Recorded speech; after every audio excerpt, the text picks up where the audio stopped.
नमस्कार. आज mini blog बनवण्याचं कारणही खूप छान आहे बरं का.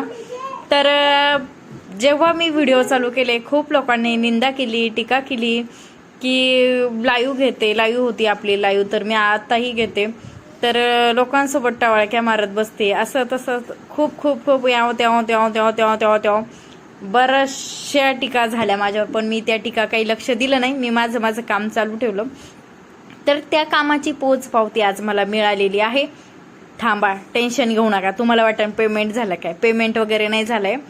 तर एक मुंबईवरून 84 वर्षाच्या आजोबांनी आणि आजींनी मला कॉल केला. तुम्हाला सर्वांना माहिती आहे, हेअर ऑइल ऑर्डरसाठी मी नंबर दिलेला आहे, कॉन्टॅक्ट नंबर. तर कॉल आला आणि बोलले की आम्ही तुझे व्हिडिओ बघतो, खूप छान वाटतं.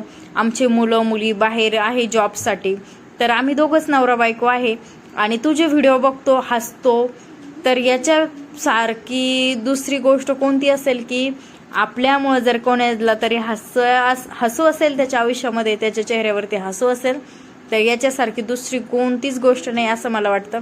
निंदा टीका हे तर साधू संतांना देवांना नाही चुकल्या, तर आपण सर्वसामान्य माणसं आहोत, तर हे तर आपल्या बाबतीत पण होणारच ना. त्यामुळे मी कधीच टीकांवरती लक्ष देत नाही, कारण की चला काहीतरी आपण प्रगती करतो तेव्हाच आपल्यावरती टीका होती. असं कोणी कोणावर टीका करत नाही, ते पण बरोबर आहे, कारण की टीका करणारे पण खूप ग्रेट असतात. मी बऱ्याचशा व्हिडिओमध्ये पण सांगितलेलं आहे, कारण की ते त्यांचे वेळात वेळ काढून आपल्याविषयी बोलतात. खूप छान.